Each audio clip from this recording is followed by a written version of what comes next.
हरि ओम हरि ओम हरि ओम। आज हम आप सभी दर्शकों का ज्ञान दर्पण विद रमेश मिश्रा चैनल में हार्दिक स्वागत अभिनंदन करते हैं। आज हम आपको कुछ एक ऐसी जानकारी देने वाले हैं जो कि जीवन में बहुत उपयोगी है। हर व्यक्ति किसी न किसी कार्य से सदैव यात्रा करता है, व्यवसाय के लिए प्रस्थान करता है और अपने दैनिक जीवन में भी जो है प्रत्येक व्यक्ति का कोई न कोई कार्य ऐसा रहता है जो कि उसके लिए बहुत महत्वपूर्ण होता है और उसको यात्राएं करनी पड़ती हैं। तो आज हम आपको उन यात्राओं के विषय में बताएंगे कि जिसमें आपका जो है लाभ हो, आप जिस यात्रा के उद्देश्य से जा रहे हो, यात्रा में आपको धन लाभ हो, आपके कार्य की सिद्धि हो और यात्रा आपकी शुभ रहेगी या अशुभ रहेगी। शुभ अशुभ का विचार हम आपको बताने वाले हैं। तो एक बहुत छोटा आसान सा उपाय है कि हम आप सभी का जीवन ग्रह नक्षत्रों के अनुसार चलता है। जन्म से मृत्यु तक जितने भी ग्रह नक्षत्र होते हैं उनका प्रभाव हमारे जीवन पर पड़ता है, लेकिन चंद्रमा जो है पृथ्वी से बहुत नज़दीक, सबसे नज़दीक ग्रह है, तो उसका प्रभाव हमारे जीवन पर अधिक पड़ता है। इसलिए जन्म के समय चंद्रमा जिस राशि में होता है उसी राशि को अपना राशि मान ली जाती है। उस चंद्रमा जिस राशि में होता है उसी के अनुसार राशि का नामकरण किया जाता है।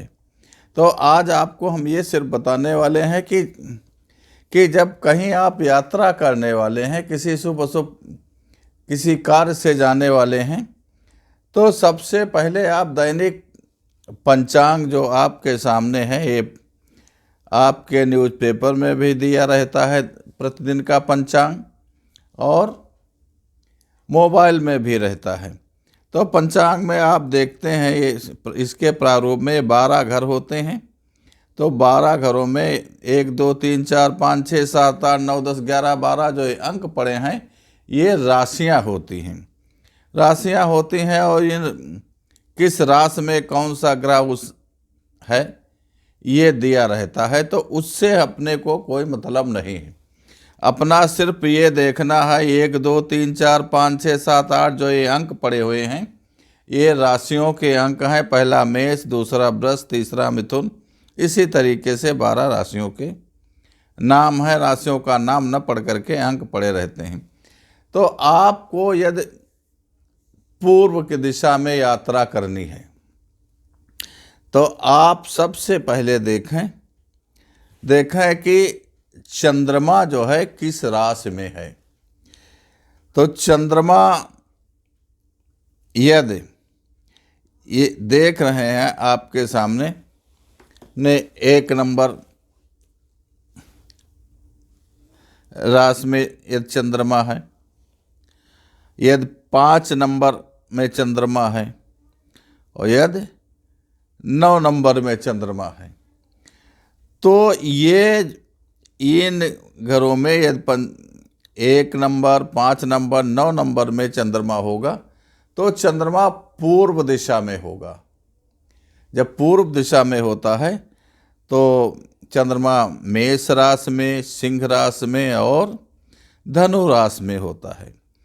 तो इस स्थिति में जब आप अपनी यात्रा प्रारंभ करेंगे, पूर्व की दिशा में जाएंगे, किसी कार्य से जाएं, व्यवसाय से जाएं, तो आपके लिए बहुत ये लाभदायक रहेगा। आपकी पूर्व वाली यात्रा यदि चंद्रमा 1 नंबर, 5 नंबर, 9 नंबर राशि में है, पूर्व दिशा में आप यात्रा करते हैं, तो आपको आर्थिक लाभ भी होगा और जिस कार्य से आप जा रहे हैं उस कार्य में आपको सिद्धि प्राप्त होगी।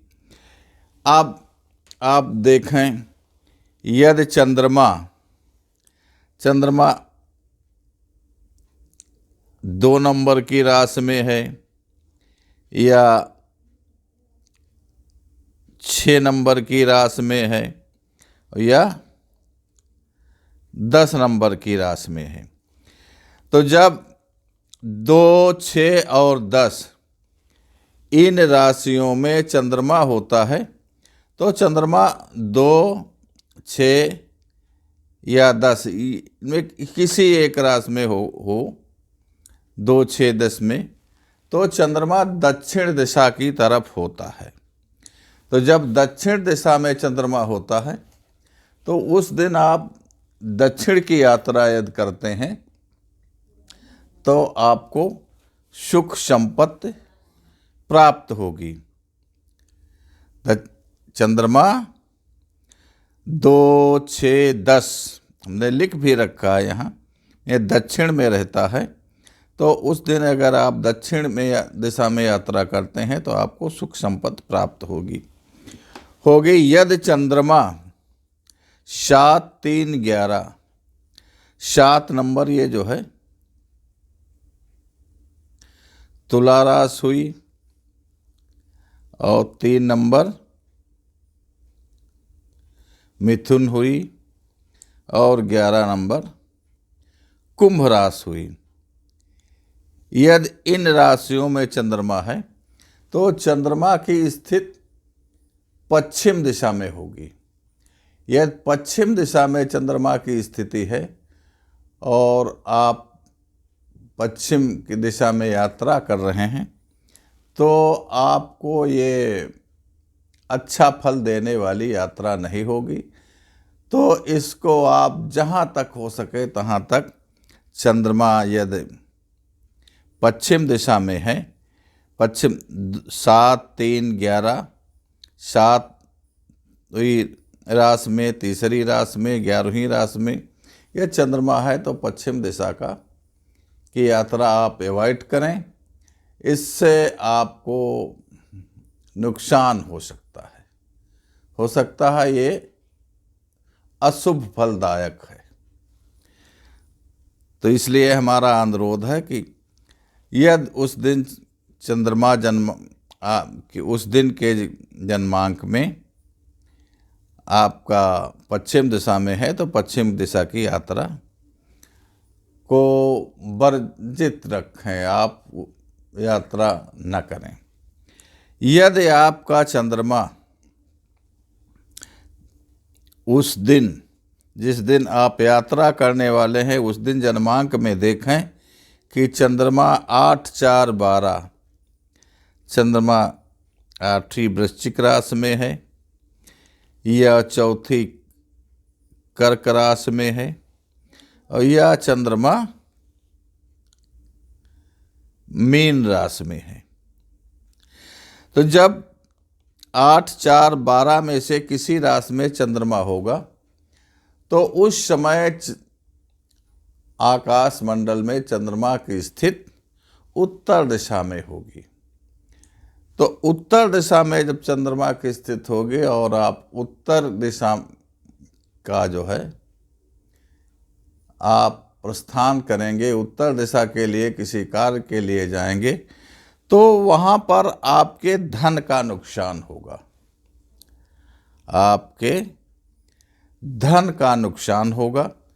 तो ऐसी स्थिति में आप यात्रा उत्तर दिशा में न करें जबकि उस दिन के पंचांग में 4थी, 8वीं, 12वीं राशि में चंद्रमा हो।